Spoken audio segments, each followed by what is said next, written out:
ও মায়েরা, মায়ের কোলে শিশু বড় হচ্ছে 6 মাস, 7 মাস, 8 মাস, ধীরে ধীরে হামাগুড়ি দিতে শিখেছে। আর ছোট্ট ছোট্ট হাত, সন্ধেবেলায় মা ছেলেটাকে কোলে করে নিয়ে ঠাকুর মন্দিরে বসে থাকে। আপনাদের জানিয়ে রাখি বাবা, এটা আমার জীবনে একটা সৌভাগ্য। যে মন্দিরটাতে মানে যে আটচালাতে জন্মগ্রহণ করেছিলেন শ্রীনিবাস আচার্য, আমার সৌভাগ্য হচ্ছে সেই আটচালায় দাঁড়িয়ে পদাবলী কীর্তন শুনিয়ে এসেছি সেইখানকার ভক্তদের। আমার এটা বিরাট বড় সৌভাগ্য। এটা আমার গুরুদেবদের আশীর্বাদে হয়েছে যে বড় বড় পদকর্তাদের পাঠবাড়িতে গিয়ে গান করা, যেমন চণ্ডীদাস ঠাকুর, তারপরে আমাদের শ্রীনিবাস আচার্য, তারপরে ধনঞ্জয় পণ্ডিতের বাড়ি, লোচন দাসের পাঠবাড়ি, জ্ঞান দাসের পাঠবাড়ি, জয়দেব গোস্বামীর পাঠবাড়ি, বাসুদেব ঘোষের পাঠবাড়ি, হ্যাঁ, সব জায়গায় গান করার সৌভাগ্য আমার হয়েছে। আর ওই সমস্ত জায়গায় গান করতে গেলে আমরা যে আনন্দটা পাই, ওই আনন্দের আসর কিন্তু সারা পশ্চিমবঙ্গের কোথাও পাবো না। কেন সামনে যারা বসে থাকে তারা গান জানা শ্রোতা, তারা পদ জানা শ্রোতা। একটাও পদ ভুল, আমরা পর্যন্ত ভয় পাই, আমরা কীর্তনীয়রা ভয় পাই ওখানে গান গাইতে, কেন শ্রোতারা এত বেশি সমৃদ্ধ যে ওইখানে গান গাইতে গেলে ভেবেচিন্তে গাইতে হবে। তো চাকন্দি গ্রামের ভক্ত খুব সুন্দর, খুব ভালো। এবং ওদের মাঘী পূর্ণিমা না, ভুল বললাম, ওদের এই পয়লা মাঘেই উৎসব হয়, ওই সংক্রান্তির সময় ওদের উৎসব হয়। আমাকে বারে বারে ফোন, আমি গিয়েছি কিন্তু সময় সুযোগের অভাবে এখন যাওয়া হচ্ছে। যাবো, নিশ্চয়ই যাব, প্রভুর কৃপা হলে যাব। তো সেই আটচালায় বসে, সেই নাট মন্দিরে বসে কোলে করে ছেলেটাকে নিয়ে লক্ষ্মী প্রিয়া বলছে, বলো তো বাবা। এই যেখানে মায়েরা গান শুনছে, ছেলে কি করে মানুষ করতে হয় আজকে দেখে নাও। তোমরা তো মা। একটা ছেলে স্কুলে গিয়ে যা শিখবে, পাঠশালায় গিয়ে যা শিখবে, কলেজে গিয়ে যা শিখবে, তার 100 গুণ শিক্ষা বেশি পাবে মায়ের কোলে বসে। মা হচ্ছে একটা পরিপূর্ণ ইউনিভার্সিটি। মায়ের কোল থেকে সন্তান যা শিক্ষা পাবে, সেই শিক্ষাই কিন্তু পরবর্তীকালে তারা বড় হবে। তাই আপনাদের সন্তানকে গড়ে তোলার দায়িত্ব কোনো ইংলিশ মিডিয়ামের নেই, কোনো বেঙ্গল মিডিয়ামের নেই। আপনার সন্তানটা কেমন জানেন? কাদার তালের মতো, যে ছাঁচে ফেলবেন সেই ঠাকুর বেরোবে। আপনারা বাবা মা হয়ে আপনার সন্তানকে কোন ছাঁচে ফেলতে চান আপনাদের ব্যাপার।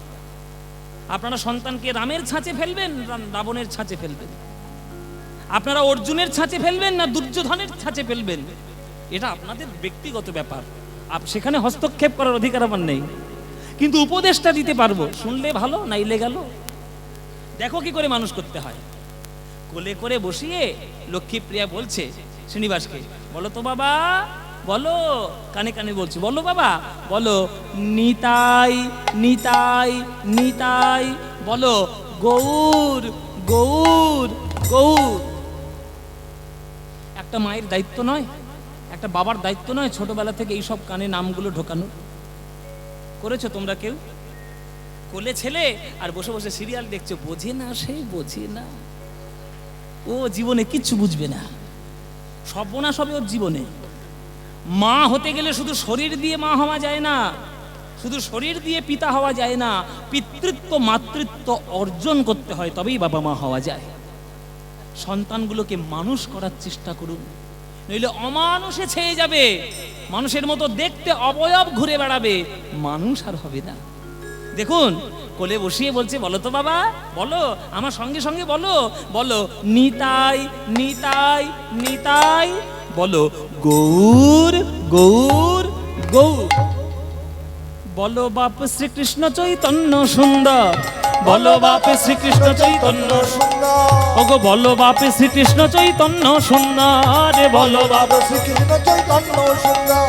শিবাসাদি অদ্বৈত আর গদাধর, শিবাসাদি অদ্বৈত আর গদাধর, শিবাসাদি অদ্বৈত আর গদাধর, শিবাসাদি অদ্বৈত আর গদাধর। বলো জয় রূপ সনাতন ভট্ট রঘুনাথ, জয় রূপ সনাতন ভট্ট রঘুনাথ, শ্রীজীবী গোপাল ভট্ট দাস রঘুনাথ, শ্রীজীবী গোপাল ভট্ট দাস রঘুনাথ। বলো এই 6 গোসাইয়ের করি চরণ বন্দন, এই 6 গোসাইয়ের করি চরণ বন্দন, ওগো যাহা হইতে বিঘ্ন নাশ অভীষ্ট পূরণ, যাহা হইতে বিঘ্ন নাশ অভীষ্ট পূরণ। মোচি বলো, এটা এই সব শেখালে মানুষ হবে না? ছেলে হবে কি হবে না? এসব কানে ঢোকালে তারা বড় হবে, বড় হয়ে জানতে চাইবে, বলো মা, বলো বাবা, চৈতন্য কে, নিতাই কে, ষড়গোস্বামী কে, তারা জানতে চাইবে। ছোট্টবেলা থেকে তাদের কানটা মধু করে রাখুন বাবা, কানটাকে বিষ করবেন না। একটা বাচ্চা ছেলে, আমি তো এই সমাজেও চলছি, আপনারাও চলছেন, একটা বাচ্চা ছেলে আমি কালকেই ফেসবুকে দেখছিলাম, বোধহয় 3-4 বছরের ছেলে বোধহয় হবে, সে একটু ডান্স শিখেছে। তা বাবা মা এখন তো সবাই তো যা করে সব ফেসবুকে দিয়ে দেয়, তো ফেসবুকে ভিডিও করে ছেড়েছে একটা বাচ্চা ছেলে, একটা 5 বছরের ছেলে, 5-6 বছরের ছেলে, তাদেরকে বাবা মা নাচে গাছে, খুব হই হুল্লোড় করে নাচে গাছে, বাবা নাচো, বাবা নাচো, লুঙ্গি ডান্স, লুঙ্গি ডান্স, লুঙ্গি ডান্স। চিন্তা করো, একটা 5 বছরের ছেলেকে শেখাচ্ছে লুঙ্গি ডান্স। তারা ছোটবেলা থেকে হানি সিং এর নাম শুনবে, রবীন্দ্রনাথের নাম জানবে না। কিন্তু আপনি জিজ্ঞেস করুন এখনকার দিনে ছেলে মেয়েদের, বিবেকানন্দের মার নাম কি জীবনে বলতে পারবে না, দেবের বাবার নাম কি 14 পুরুষের সব নাম বলে দেবে। আমি কাউকে অসম্মান করছি না। কাকে জানলে আপনার আধ্যাত্মিক জীবন উন্নতির শিখরে যাবে সেটা আপনার দায়িত্ব। তাহলে বাবা মা হয়ে আপনি কি করে ওই বাচ্চাটাকে শেখাচ্ছেন লুঙ্গি ডান্স? তারা বাবা মার নামে কলঙ্ক। তারা ছেলেটাকে সৎ পথে দিচ্ছে না, তারা আগুনে ফেলে দিচ্ছে। ওই ছেলেটা বড় হয়ে কি হবে কোনো জানবে না।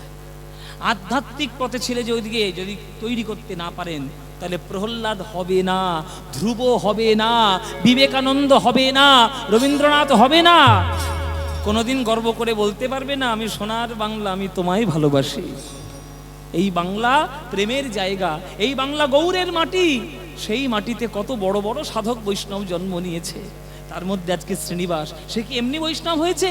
মা বাবার কোলে বড় হয়েছে, সেই জন্যই মা তাকে শেখাচ্ছে, বাবা বদন ভরে জয় দাও, বদন ভরে জয় দাও, সপার সদ গৌরাঙ্গের বদন ভরে জয় দাও, সপার সদ গৌরাঙ্গের বদন ভরে জয় দাও, সপার সদ গৌরাঙ্গের জয় দিলে জয়ী হবে, সপার সদ গৌরাঙ্গের জয় দিলে জয়ী হবে, সপার সদ গৌরাঙ্গের জয় দিলে জয়ী হবে, সপার সদ গৌরাঙ্গের জয় দিলে জয়ী হবে, সপার সদ গৌরাঙ্গের জয় দিলে সপার সদ গৌরাঙ্গের জয় দিলে জয়ী হবে, সপার সদ গৌরাঙ্গের জয় দিলে জয়ী হবে, সপার সদ গৌরাঙ্গের জয় দিলে জয়ী হবে। বদন ভরে জয় দাও, বদন ভরে জয় দাও, বদন ভরে জয় দাও।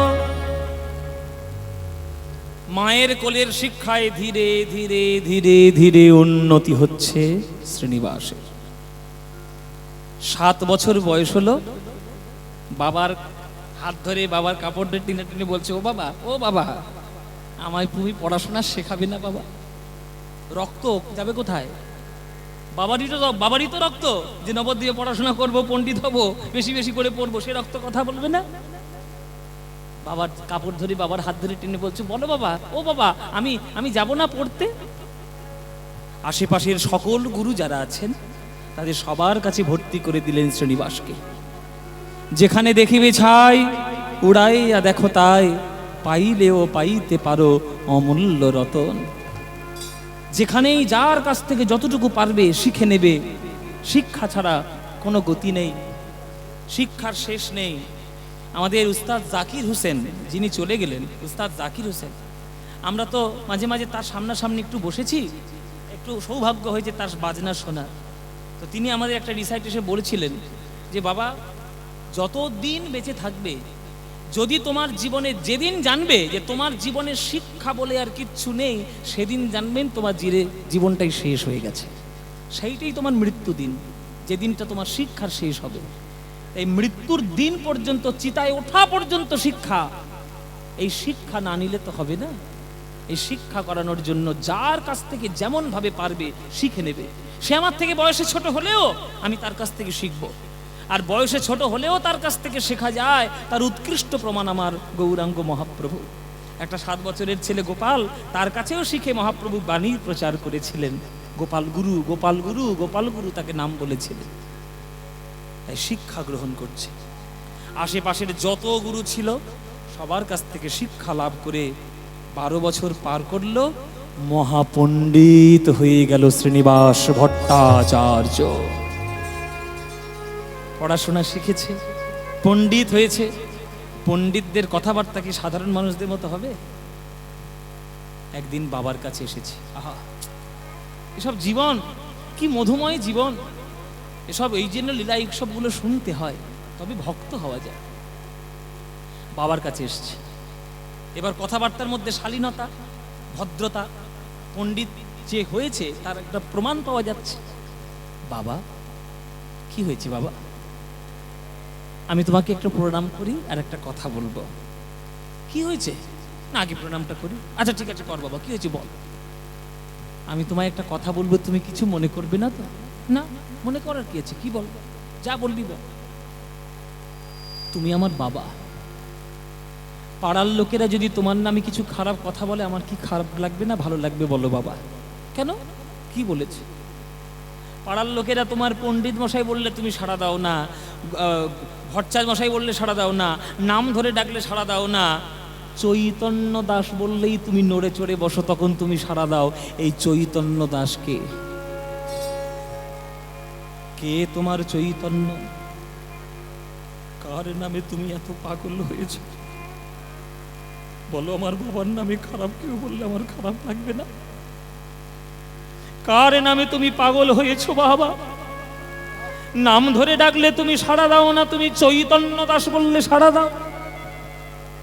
এই চৈতন্যটাকে আমায় আজকে জানতে হবে।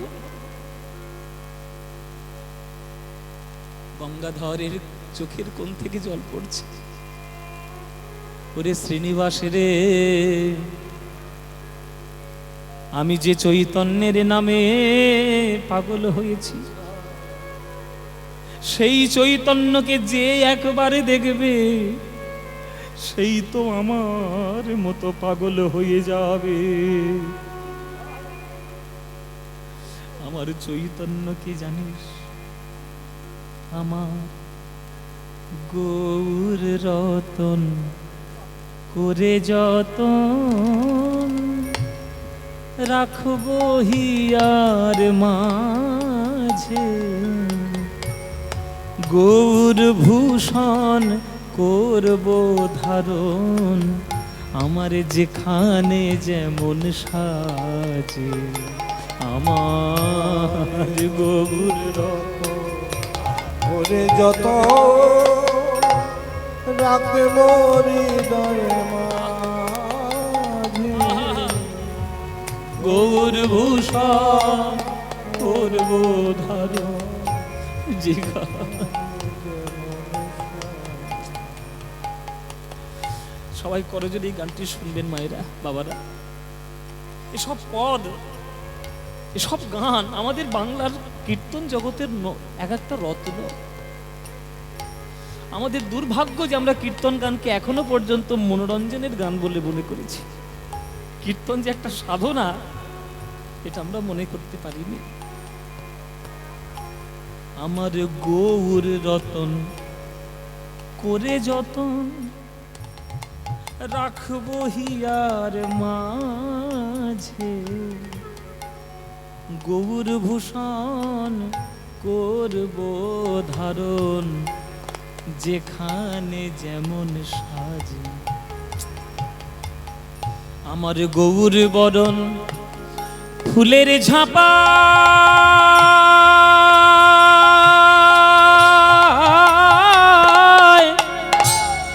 আমি লোটন বাঁধব চুলে, গৌর বরণ ফুলের ঝাপা,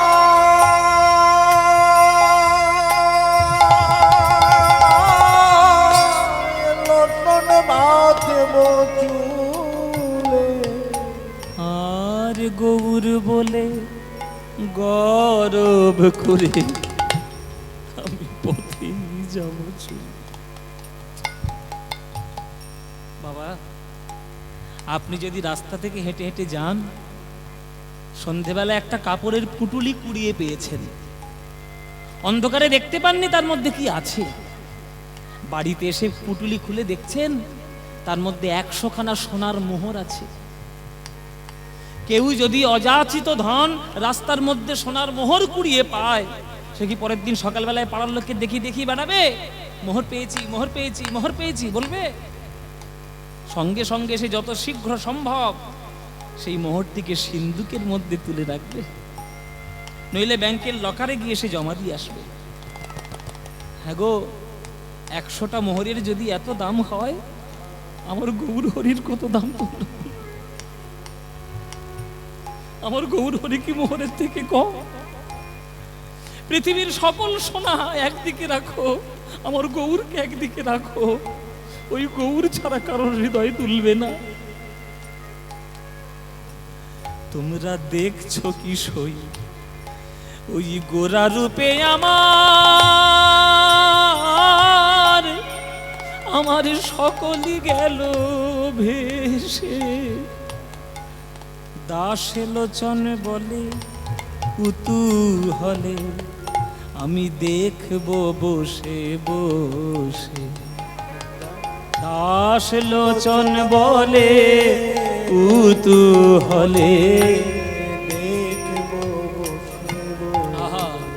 দেখবো দেখবো কারা গেল আর কারা বা আছে, কারা গেল আর কারাবা আছে।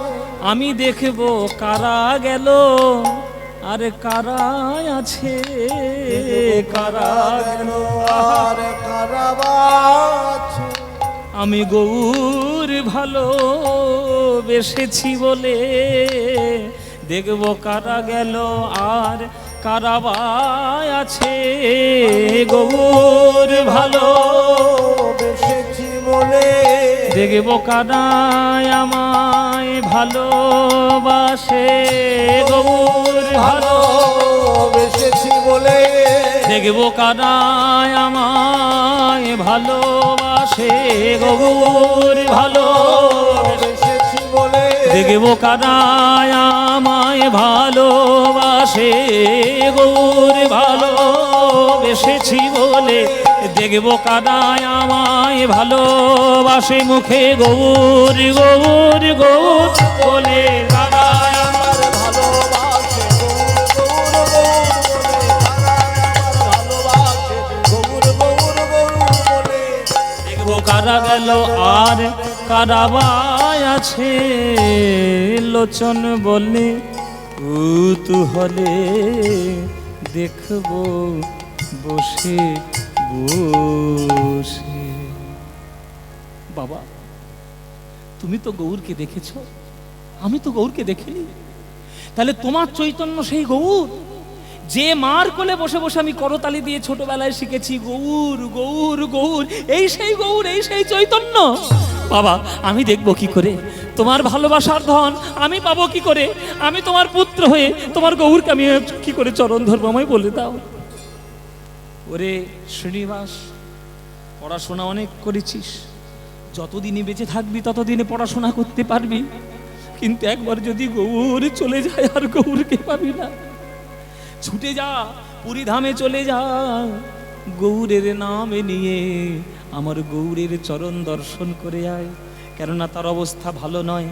কখনো হরিনাম করতে করতে চোখ মুখ তার বেরিয়ে আসছে, কখনো হাত পা অবশ হয়ে যাচ্ছে, কখনো সমুদ্রের জলে ঝাঁপ দিয়ে পড়ছে, কখন কি হয়ে যায় কেউ জানে না। ছুটে যা বাবা, গৌরকে দেখে আয়। না বাবা, আমি আর দেরি করবো না, আমি এক্ষুনি বেরোবো বাবা, আমি এক্ষুনি বেরোবো গৌরকে দেখতে।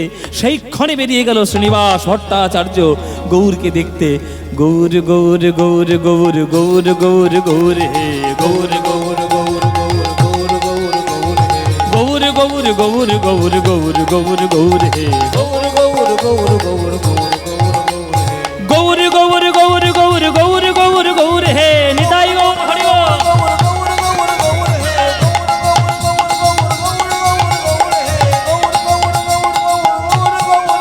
গৌর হে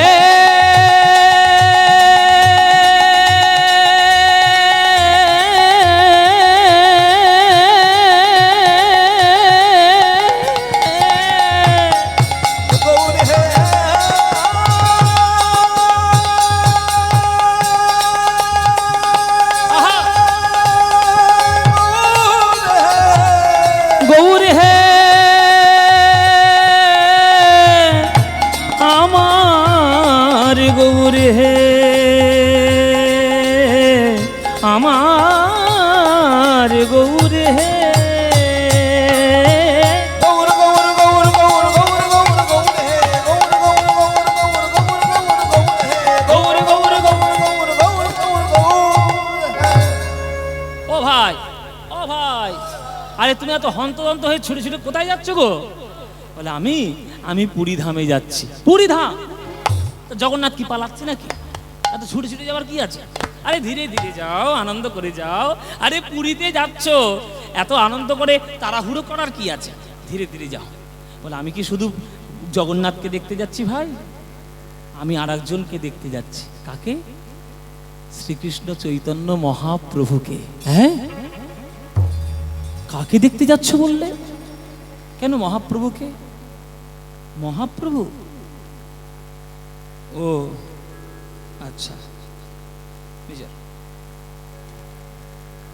মাথাটা নিচু করে নিল। শ্রীনিবাসের মনে সন্দেহ হলো, প্রভুর নাম শুনলে তুমি মাথাটা এরকম করে নিচু করে নিলে কেন? বলে কেন নিচু করে নিলাম? ওই দেখো এক বট গাছের তলায় বাবাজি বসে বসে কাঁদছে। ওই বাবাজির কাছে বসে তুমি গিয়ে খোঁজ নাও কেন আমি মাথা নিচু করলাম। বাবাজি, ও বাবাজি, তুমি কাঁদছো কেন? কি হয়েছে? আমি কাঁদছি, আমি পুরীর থেকে আসছি, তাই আমি কাঁদছি। পুরীর থেকে? আমিও তো পুরী যাব। পুরীতে গেলে জগন্নাথকে দেখলে কেউ তো কাঁদে না। আপনি কি জগন্নাথ দেখেননি? আপনি কি শ্রীকৃষ্ণ চৈতন্য মহাপ্রভুকে দেখেননি? বলে আমি যা দেখেছি আর ভাগ্যে হয়তো কাউর দেখা হবে না। কেন? আমার সোনার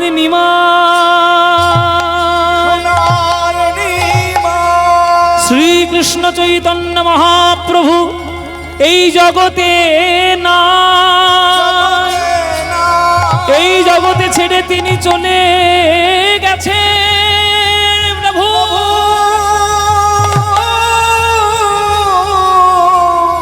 প্রভু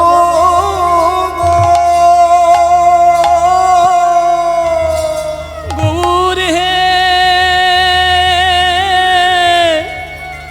কেন তুমি আমায় এমন বঞ্চিত করে,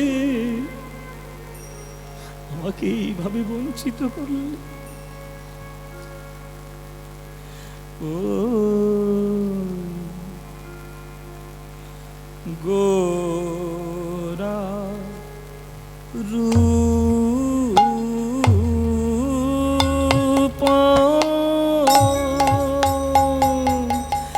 লাগি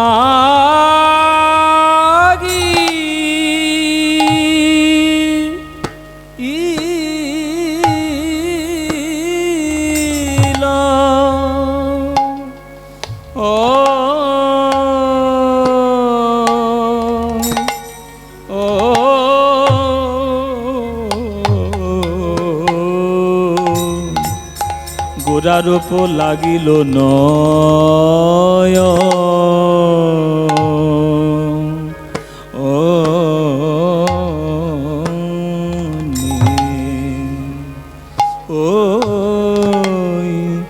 গোরা রূপ আমি আর যে পাশ দিতে নারী, ও সদাই আমার হিয়া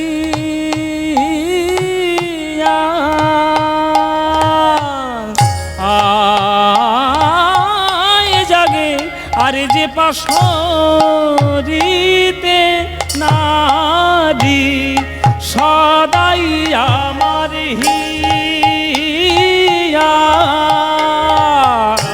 আয় জাগে আর যে পাশরিতে নারী, সদাই আমার হিয়া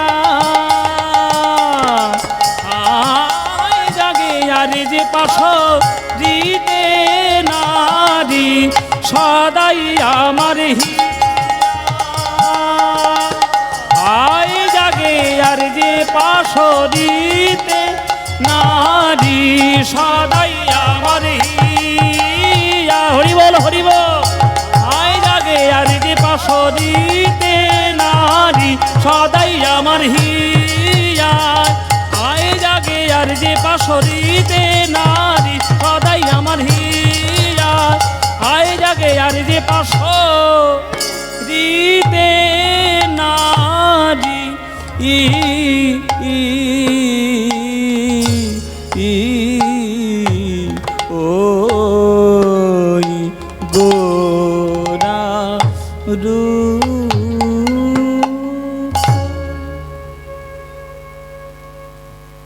এই হচ্ছে কীর্তন, এইটাই কীর্তন। আপনারা যে ধৈর্য ধরে শুনলেন এটাই ভাগ্য ভালো আমার। নইলে বড় গান শুনলেই লোকে টোটো ধরে, বলে এবার সময় কাটানো শুরু করেছে। কি করব বাবা, এখনকার তো অধৈর্যের জীবন, তাই কীর্তনের কাছে বড় গান কেউ শুনতে চায় না। যাক, আমরা গুরুর কাছে দু একটা গান তবু একটু শেখার চেষ্টা করেছি। আর আজকে গাইতাম না, আপনারা এত সুন্দর করে সন্ধেবেলা থেকে আমার গানটা শুনছেন, এত ধৈর্য ধরে শুনছেন, ওই জন্য আমার গাইতে ইচ্ছে হলো, তাই গাইলাম। হ্যাঁ, ভজন হবে তো, হবে হবে, নিশ্চয়ই ভজন করব। একটু ধৈর্য ধরে বসো বাবা, পালাটা করে নিয়ে ভজন গান গিয়েই আমি গানটা শেষ করব, নিশ্চয়ই গাইব। সব ধরনের শ্রোতা আছে, সবারই মনস্কামনা পূর্ণ করতে হবে। কেউ ক্লাসিক্যাল শুনতে এসছে, কেউ বড়তাল শুনতে এসছে, কেউ ভজন শুনতে এসছে, সবারই শোনাবো। একটু ধৈর্য ধরে বসতে হবে শুধু। গোরা রূপ লাগিল নয়নে, কিবা দিবা কিবা নিশি শয়নে স্বপনে। এটাও একটা অংশ আছে, সেটা গাইছিল বাবা পালাবে। হ্যাঁ, তো যখন এইভাবে কান্নাকাটি করছে গৌর হরির জন্য, মনে মনে সিদ্ধান্ত নিল, যে নয়ন গৌর দেখল না, যে দেহ গৌরের চরণ পেল না, যে বাক্য দ্বারা আমি গৌরের নাম তার চরণে বলতে পারলাম না, সেই দেহ সেই জীবন আমার থাকার থেকে না থাকাই ভালো। এই বলে গঙ্গার জলে ঝাঁপ দিয়ে পড়তে গেছে আমার এই শ্রীনিবাস। শ্রীনিবাস কে? কে? তুমি যার নামে পাগল, আমি সেই কথা বলছি। প্রভু, দর্শন না দিয়ে তুমি এইভাবে আকাশবাণী কেন করছো? তুমি দর্শন কেন আমায় দিলে না? তোমার চরণ কেন আমি স্পর্শ করতে পারলাম না? বলো প্রভু, তুমি আমায় কেন এইভাবে আকাশবাণী করছো? শ্রীনিবাস, 84 লক্ষ জনের মধ্যে মানব দেহ শ্রেষ্ঠ দেহ, আর তুমি এইভাবে দেহটাকে পেয়ে নষ্ট করছো। জেনে রেখো শ্রীনিবাস, এ দেহ তোমার দেহ নয়, ওটা আমারই দেহ। অংশ স্বরূপ তুমি জন্মগ্রহণ করেছ। বৈষ্ণব জগতের যে অপূর্ণতা রয়ে গেছে, সেই অপূর্ণতা পূর্ণ তোমায় করতে হবে। আর তুমি আমাকে এইভাবে ফাঁকি দিয়ে তুমি আত্মহত্যা করছো শ্রীনিবাস। পুরীধামে যাও, পুরীধামে যাও, অনেক ভক্ত তোমার জন্য ব্যাকুল হয়ে আছে। তোমাকে দেখলে আমার অদর্শনে তারা পাগল, তোমাকে দেখলে তারা খানিকটা শান্ত হবে। যাও যাও, তাদেরকে একটু প্রবোধ দাও। আমি তোমায় আশীর্বাদ করি, আমারই অংশ স্বরূপ তুমি জন্ম নিয়েছ। আজ থেকে বৈষ্ণব জগতে তোমার যা গুরুত্ব থাকবে, আমার সম গুরুত্ব তোমাকেই দেওয়া হবে। যাও, পুরীধামে যাও, আর দেরি করো না। চলেছে পুরীধামে। পুরীধামে যখন প্রবেশ করলো, পুরীধামে যখন প্রবেশ করলো আজ শ্রীনিবাস ভট্টাচার্য, সবাই পুরীর ভক্তরাজ উজ্জীবিত হয়ে উঠলেন। গৌরের মতো দেখতে, গৌরের মতো কথা, গৌরের মতো বাণী, ওই দ্বিতীয় গৌরে এসেছে বলে মনে হয়। সবাই ছুটে গিয়ে শ্রীনিবাসের চরণে আছাড় রেখে লুটিয়ে পড়ল। এই যে গৌর, গৌর এসছে, গৌর এসছে, আমাদের গৌর এসছে। শ্রীনিবাস, শিগগির তুমি আমাদের গদাধরের আশ্রমে যাও। গদাধর নইলে প্রাণে মরে যাবে, তুমি গদাধরকে গিয়ে দর্শন দিয়ে এসো। সঙ্গে সঙ্গে গেলে এনে গদাধরের আশ্রম। সেটা কোথায়? টোটা গোপীনাথের মন্দির। টোটার গোপীনাথ, আইটোটা বলে একটা মন্দির আছে, টোটা গোপীনাথের মন্দির বলা হয়। সেইখানে সেবার দায়িত্বে গদাধর থাকতেন। আর প্রত্যেক দিন সন্ধ্যাবেলায় মহাপ্রভু গিয়ে তার কাছে শ্রীমদ্ ভাগবত পাঠ আস্বাদন করতেন। তার কাছে গিয়েছে গদাধর। গদাধর শ্রীনিবাসকে গৌর রূপে পেয়ে প্রাণের মধ্যে জড়িয়ে ধরলেন শ্রীনিবাস। একবার আমার সামনে বসো শ্রীনিবাস, তোমাকে দুটো ভাগবতের শ্লোক শোনাই, মনে করবো আমার গৌরকে যেন শ্লোক শোনাচ্ছি। সেই শ্লোক আস্বাদন করলেন গদাধরের মুখে। শ্রীনিবাস বলছি, গদাধর প্রভু, একবারও আপনি গ্রন্থের দিকে তাকালেন না, অনর্গল শ্রীমদ্ ভাগবতের শ্লোক বলে গেলেন। তাহলে আপনার কি ভাগবত মুখস্থ? হ্যাঁ বাবা। যখন আমার কাছে গৌর ভাগবত শুনতে আসতো, আমি তাকে ভাগবত পাঠ করে শোনাতাম। আমার ভাগবত পাঠ শুনে গৌরের নয়ন জলের বিরাম থাক, আর তার নয়ন জল দেখে আমারও নয়ন জলের বিরাম থাকতো না। নয়নের বিন্দু বিন্দু জল ওই পুঁথির উপরে পড়ে পুঁথির কালি মুছে গেছে। ওই গৌরীকে শোনানোর জন্য শ্রীমদ্ ভাগবত আমার সম্পূর্ণ মুখস্থ রয়েছে। তোমাকে শোনালাম, মনে হলো যেন গৌরীকে শোনালাম। এসো এসো, তোমাকে আজকের পবিত্র জায়গা দেখাই। পবিত্র জায়গা কোনটা? সমুদ্রের ধারে নিয়ে গেলেন, স্বর্গদ্বার শ্মশানের পাশে হরিদাস ঠাকুরের সমাধিতে নিয়ে গেলেন। ওগো শ্রীনিবাস, একবার প্রণাম করে নাও। মহাপ্রভুর নিজ হাতে দ্বারা বালি খুঁড়ে নিজের হাতেই সমাধি দিয়েছিল জগন্নাথের কাছে। এই সমুদ্রের তীরে হরিদাস যে সৌভাগ্য পেয়েছে, আমাদের বৈষ্ণব জগতে এই সৌভাগ্য কেউ পায়নি। এই কৃপা করো মোরে, এই কৃপা করো মোরে, আমার ঠাকুর হরিদাস গো। এই কৃপা করো মোরে ঠাকুর হরিদাস গো, জনম জনম যেন হই বৈষ্ণবের দাস গো। জনম জনম যেন বৈষ্ণবের দাস। হরিদাস ঠাকুরের সমাধিতে প্রণাম করলেন। পুরীর সকল ভক্তগণ যারা গৌর প্রেমে পাগল, তাদেরকে উজ্জীবিত করে শ্রীনিবাস আবার ঘরে ফিরে এলেন। গঙ্গাধর বলছি, ঘরে কেন এলি? ঘরে কেন এলি?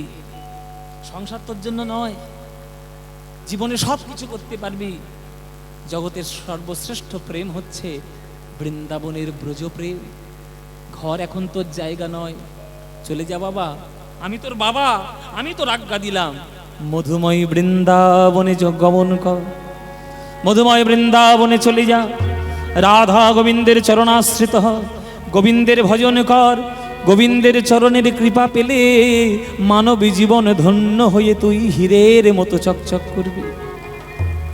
যা, চলে যা। চলেছে আজ শ্রীনিবাস ব্রজের পথে, গোঠের রাখা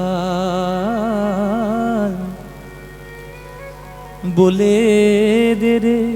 গাইব না বাদ দেব? হ্যাঁ, বৃন্দাবনে বাঙালিরা যখন যায় তখন বাঙালির গান গেয়ে গিয়ে যায়। এই গান কার লেখা মায়েরা? কাজী নজরুল ইসলাম। এই গানটা লিখেছে বলে নজরুল ইসলামের জাত গেছে? তোমরা শুনছো বলে জাত গেছে? আমরা তো গাইছি, আমাদের জাত গেছে? আগে মানুষ হও, দাড়ি পরে রাখবে, আগে মানুষ হও। শিখা ধুতি পরে রাখবে, আগে মানুষ হও। যারা জগতে কাজ করতে এসছে তারা কাজ করে চলে গেছে বাবা, আর আমরা শুধু জগতের অক্সিজেন নষ্ট করতে এসছি আর খাদ্যগুলো নষ্ট করতে এসছি। আমরা জগতের নষ্টের জন্য এসছি আর তারা কাজ করার জন্য এসছে। তাদের মধ্যে একজন নজরুল ইসলাম, আমার খুব প্রিয় কবি। নজরুল ইসলামকে আমি এত ভালোবাসি, তার রচনার মধ্যে যে প্রেম খুঁজে পাওয়া যায় ওই রকম প্রেম আহা আর কোথাও পাবেন না। আমাদের বাঙালিদের 14 পুরুষের সৌভাগ্য ভালো যে নজরুল ইসলাম আমাদের বাংলায় জন্মগ্রহণ করেছে। গোঠের রাখাল বলে দে রে, কোথায় বৃন্দাবন,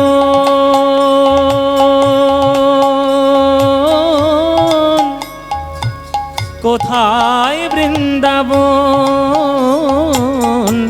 রাখাল রাজা গোপাল আমার খেলে অনুক্ষণ কোথায় বৃন্দাবন? গোঠের রাখাল বলে রে রে, কোথায় বৃন্দাবন? রাখাল রাজা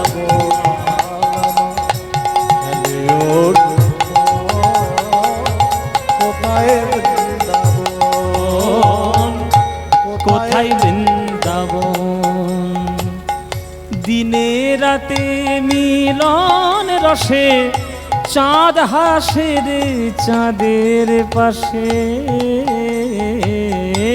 দিনে রাতে মিলন রসে চাঁদ হাসে রে চাঁদের পাশে। যেথায় পথের ধুলায় ছড়িয়ে আছে, পথের ধুলায় ছড়িয়ে আছে শ্রীহরিচন্দন। কোথায় বৃন্দাবন? গোঠের রাখাল বলে রে রে, কোথায় বৃন্দাবন? রাখাল রাজা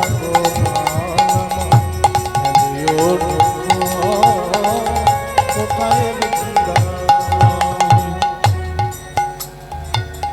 কৃষ্ণ নামের ঢেউ,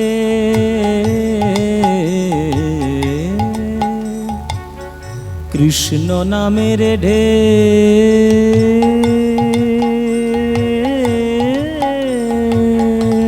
ওঠে রে সুনীল যমুনায়, তমাল বনে আজ কানর নপুর শোনা যায় গো, নপুর শোনা যায়। এই গান আর হবে? আর হবে এই গান? আপনারা বাঙালি, আমরাও বাঙালি। যে ধুলা মাখার জন্য স্বয়ং গোবিন্দ ধুলা মাখে, বৃন্দাবনে যারা গিয়েছেন তারা জানবেন। বৃন্দাবনের ভক্তরা আর আমরা সবাই বলি যে এ তো ধুলা নয়, ধুলি নয়, গোপী পদ রেণু, এই ধুলা গায়ে মাখে নন্দের বেটা কানু। যে ধুলা মাখার জন্য বৃন্দাবনে স্বয়ং ভগবান নেমে এসেছেন, সেই বৃন্দাবনে যদি প্রেম কুড়াতে না পারো তাহলে জীবন ধন্য হবে না।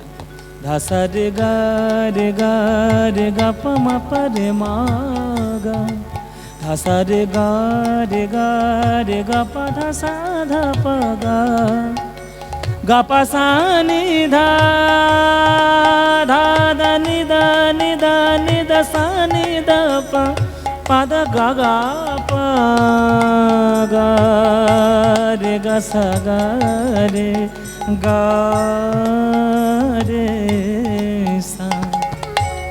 আজো যেথা কদম ডালে বেনু বাজে সাজ সকালে, আজো যেথা কদম ডালে বেনু বাজে সাজ সকালে। যেথা নিত্য লীলা করে আমার, নিত্য লীলা করে আমার মদন মোহন। কোথায় বৃন্দাবন? গোঠের রাখাল বলে রে রে, কোথায় বৃন্দাবন? রাখাল রাজা গোপাল আমার খেলে অনুক্ষণ। কোথায় বৃন্দাবন? কোথায় বৃন্দাবন? কোথায় বৃন্দাবন?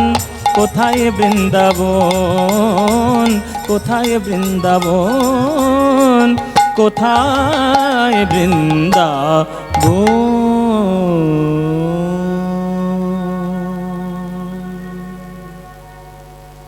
সবাই বলবেন, বলুন বৃন্দাবন ধাম কি, বৃন্দাবন ধাম কি, বৃন্দাবন ধাম কি, শ্রীমতী রাধা রানী কি, শ্রীমতী রাধা রানী কি, श्रीमती राधा रानी की।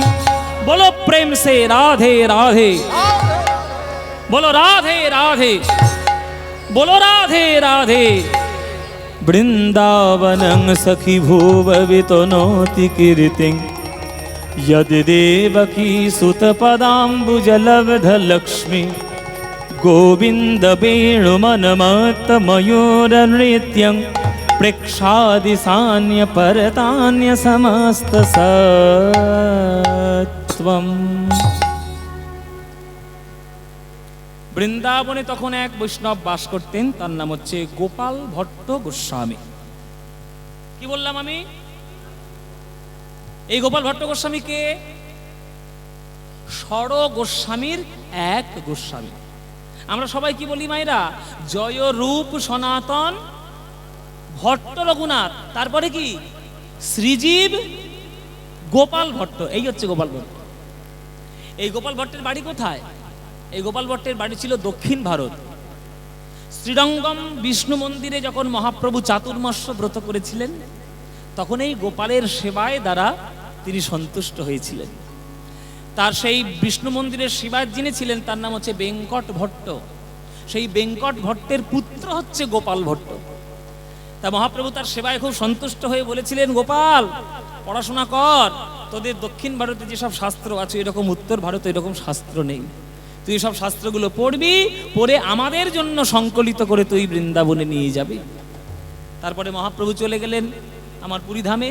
ততদিনে গোপাল ভট্ট মহাপ্রভুর আজ্ঞায় সকল শাস্ত্রের সার করে তিনি হরি ভক্তিবিলাস গ্রন্থ রচনা করলেন।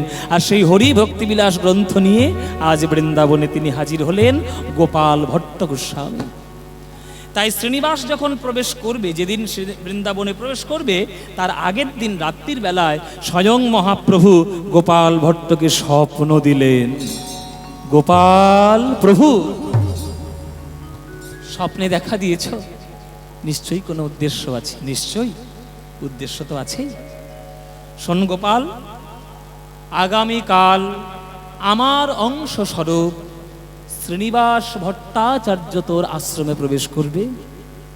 তুই বাবা তাকে দীক্ষাটা দিয়ে দিস, আমি তোকে আজ্ঞা দিয়ে গেলাম। তো ছাড়া কিন্তু কেউ তাকে দীক্ষা দেবে না।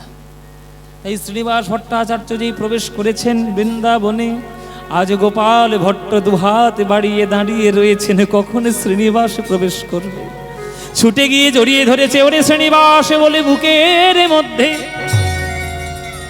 চিনতে কোনো অসুবিধা নাই, যেহেতু গৌরের মতোই দেখতে।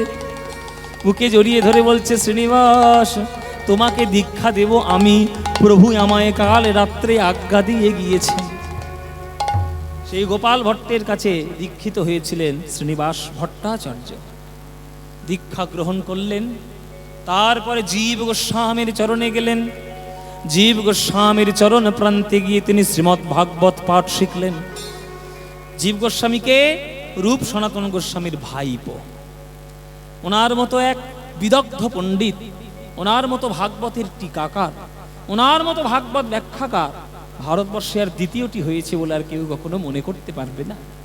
সেই শ্রী জীব গোস্বামীর চরণে বসে শ্রীমদ্ ভাগবত পাঠ শিখলেন। আর জীব গোস্বামীর চরণে রাধা গোবিন্দের ভজন শিক্ষা লাভ করলেন। বলে কেহ বহু অঙ্গ সাধে, কেহ সাধে এক অঙ্গ, সাধিতে সাধিতে ওঠে প্রেমের তরঙ্গ। বৃন্দাবনের কার্য সমাধা করলেন, প্রেম লাভ করলেন, রাধা গোবিন্দের সেবা করলেন। গোপাল ভট্ট গোস্বামীর চরণে দীক্ষা লাভ করে আজ শ্রীনিবাস ভট্টাচার্য আবার ফিরে এলেন বাংলায়, এলেন জাজিগ্রামে এসে হাজির হলেন। জাজিগ্রাম কোথায়? জাজিগ্রাম হচ্ছে একদম কাটোয়ার পাশে। আপনারা যদি বর্ধমান স্টেশনে নেমে কাটোয়া লোকাল পাওয়া যায়, কাটোয়া লোকাল ট্রেন আছে। ওই কাটোয়া লোকালে উঠে আপনি যদি কাটোয়ার দিকে যান, ওই কাটোয়ার ঠিক আগেই পড়বে জাজিগ্রাম। একদম রেল লাইনের ধারে বটগাছের তলায় শ্রীনিবাস আচার্যের পাঠ এইখানেই রয়েছে। আমারও সেখানে দর্শন সৌভাগ্য হয়েছে। হ্যাঁ, আপনারাও গিয়ে দর্শন করবেন। সেই জাজিগ্রাম এসে হাজির হয়ে গেলেন শ্রীনিবাস ভট্টাচার্য। ঠিক তখন একটা ঘটনা ঘটলো বাংলায়। কি ঘটনা ঘটলো? ঘটনা ঘটলো বাংলার মধ্যে সকল বৈষ্ণবদের গ্রন্থগণ তারা বৃন্দাবন থেকে আসতে শুরু করলো বাংলায়।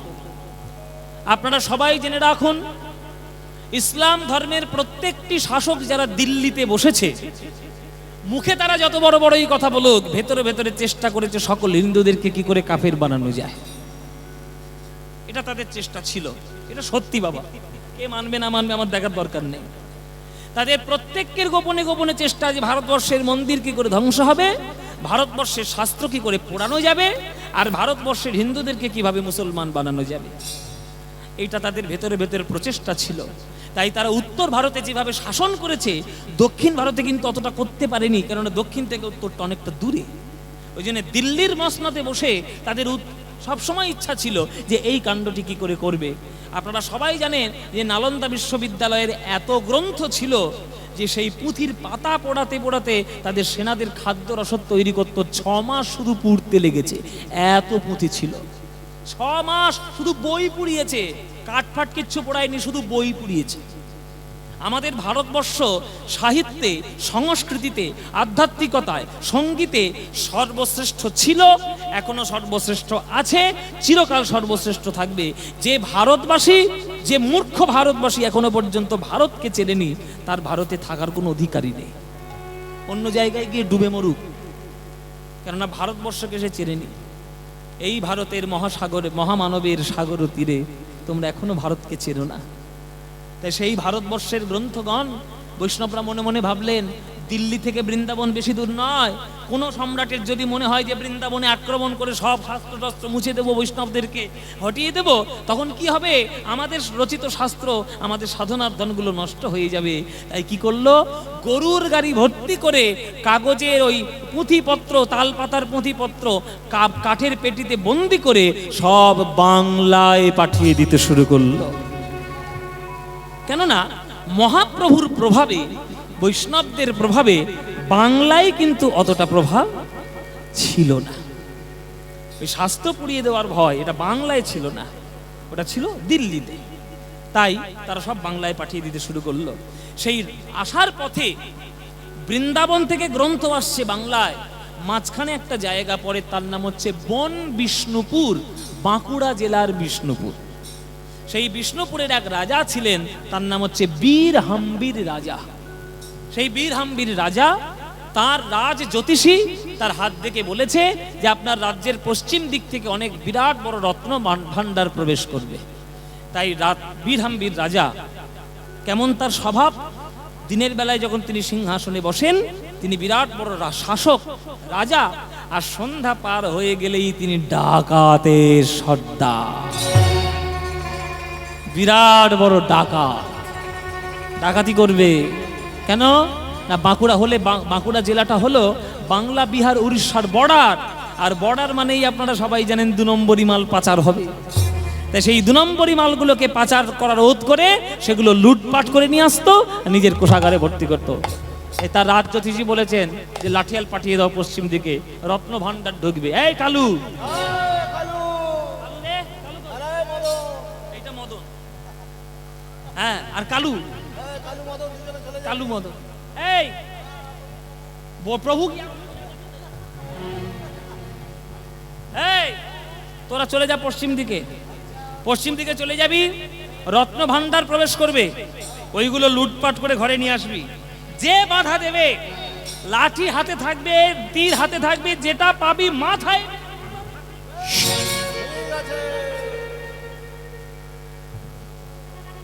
এক্ষুনি মরে গেছে। ও মায়েরা, সবাই লাঠিয়ালগুলো গিয়ে দাঁড়িয়ে রয়েছে, রত্ন ভান্ডার লুটপাট করবে। আচ্ছা, ভক্তদের উদ্দেশ্যে বলে দিই, আপনাদের সবার জন্য প্রসাদের ব্যবস্থা আছে। দয়া করে আপনারা দূর দূরান্ত থেকে সকল ভক্তগণ যারাই এসেছেন প্রসাদ গ্রহণ করবেন। ভক্তকে, যে ভক্তের গৃহে আপনারা এসেছেন তাকে সর্বাঙ্গীন কল্যাণ কেমন আপনারা করে যাবেন। আপনাদের মনের বাসনার জন্য কীর্তন শোনাচ্ছে, শরীরের ক্ষুধা মেটানোর জন্য খাদ্যের ব্যবস্থা আছে, প্রসাদের ব্যবস্থা আছে, আপনারা প্রসাদ গ্রহণ করবেন।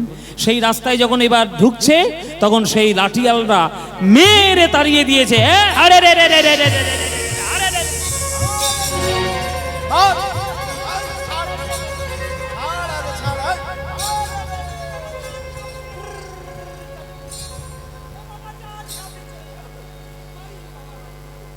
হুড় হুড় করছে, গরু তাড়াচ্ছিস না ডাকাতি করছিস? ও মায়েরা দেখো, হুড় করে ডাকাতি করতে যাচ্ছে। ও মায়েরা, বৈষ্ণবরা মারের ভয়ে সব পালিয়ে গেল। পুরো কাঠের পেটি, গরুর গাড়ি ভর্তি করা সেইটা ডাকাতি করে নিয়ে ঘরে এলো। সকাল হয়ে গেছে, রাজা বলছে দেখ দেখ দেখ, একবারে সোনার পাত ফাত সব রয়েছে, দেখ ভালো করে। প্রত্যেকটা বাক্স খুলছে, ও মা, সোনা পাবে কোথায়, শুধু তাল পাতা বেরোচ্ছে। কারণ আগেকার দিনে তাল পাতায় পুঁথি লেখা হতো, বুঝতে পারলো না যে তাল পাতার মধ্যে কি লেখা আছে। তখন বীরহাম্বীরে রাজা ডেকে নিয়ে এলো তার গুরুদেব ব্যাস চক্রবর্তীকে। ব্যাস চক্রবর্তী পড়ে দেখছে, ওরে বাপ রে বাপ, মহারাজা আপনি কি ভেবেছেন রত্ন ভান্ডার হলেই কি শুধু সোনা দানা গয়নাগাটি হতে হবে? এই যে রত্ন ভান্ডার আপনি পেয়েছেন, আপনার কপালে এসে জুটেছে, এ আর কারোর কপালে এসে জোটেনি। আপনি এই রত্ন ভান্ডার, গ্রন্থ ভান্ডার যোগ্য মানুষের হাতে সমর্পণ করবেন। সেই যোগ্য মানুষকে যখন চারিদিকে ঢেড়া পিটিয়ে দিল, তখন এই শ্রীনিবাস আচার্য এলেন এই বিষ্ণুপুরে। শ্রীমদ ভাগবত পাঠ শোনালেন। সবাই করজোরে বসবেন। ভাগবত পাঠ শুনিয়ে রাজার মন গলাচ্ছে শ্রীনিবাস আচার্য।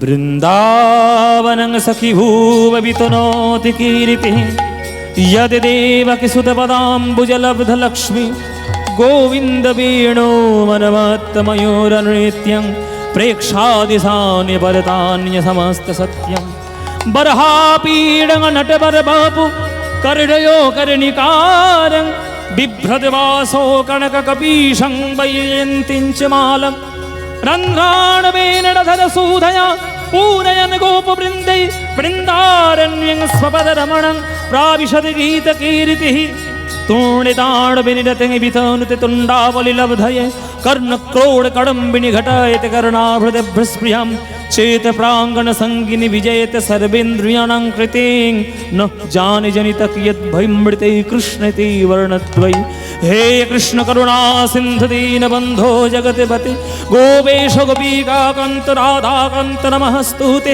तप्त काञ्चन गौराङ्गीं राधे वृन्दावनेश्वरीं वृषभानुसुते देवी तं नमामि हरि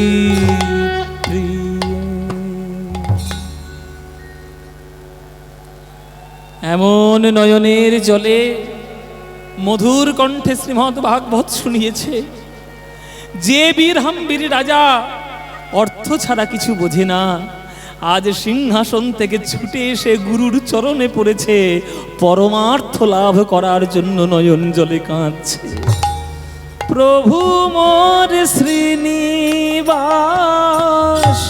পুরাইলে মনের আশ, তুয়া বিনা গতি নাহি আর রে, তুয়া বিনা গতি নাহি আর রে।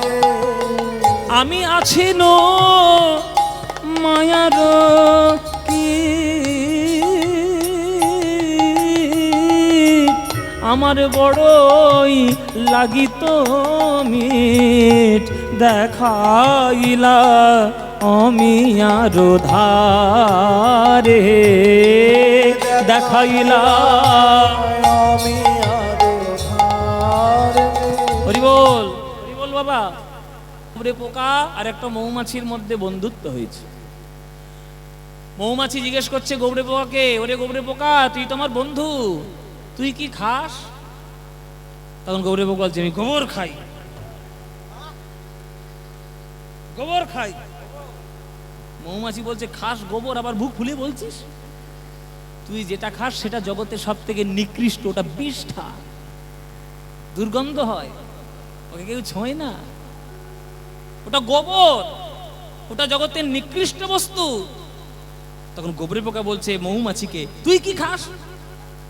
তখন মৌমাছি বলছে আমি আমি জগতের সর্বশ্রেষ্ঠ জিনিস পান করি। কি পান করিস? জগতের শ্রেষ্ঠ, জগতের শ্রেষ্ঠ হলো সৌন্দর্য ফুলের মধ্যে, সেই ফুলের মধ্যে রয়েছে পরাগ, আর তার মধ্যেই রয়েছে মধুর বাসস্থান, সেই মধু আমি পান করি। গোবরে পোকা বলে ওরে মৌমাছি আমাকে কি একটু মধু পান করাতে পারিস?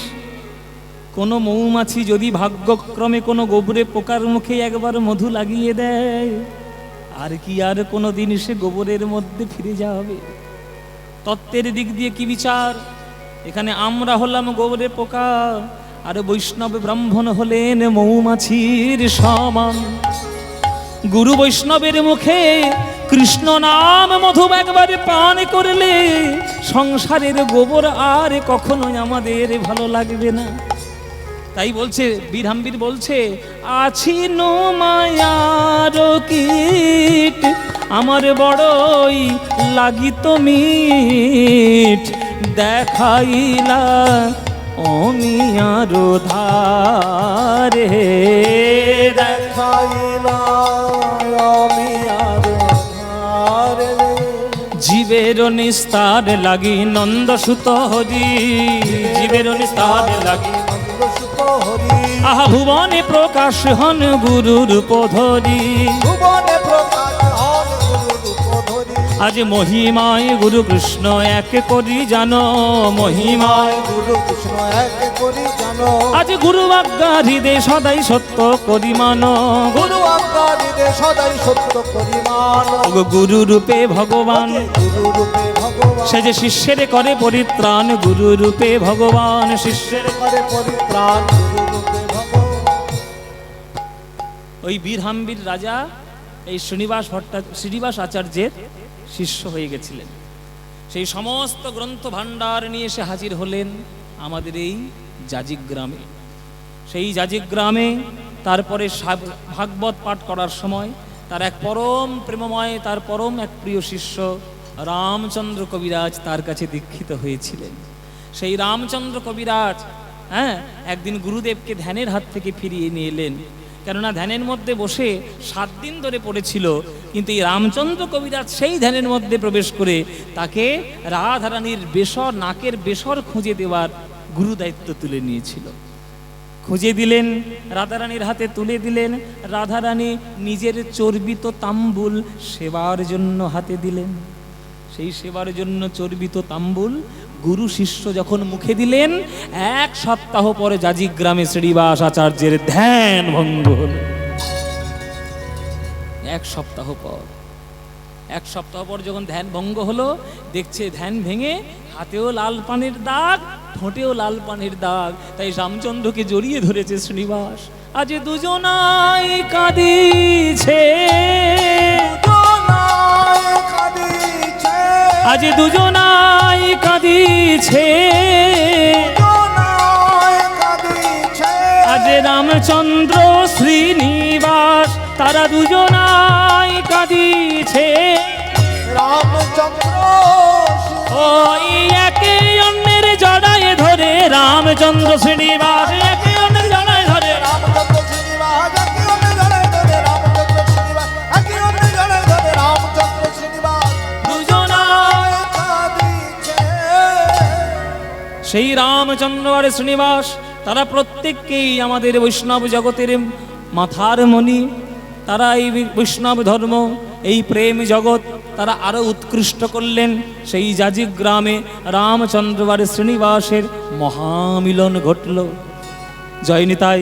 শ্রীনিবাস আচার্যের কথা আজকের আমরা এখানে রাখলাম।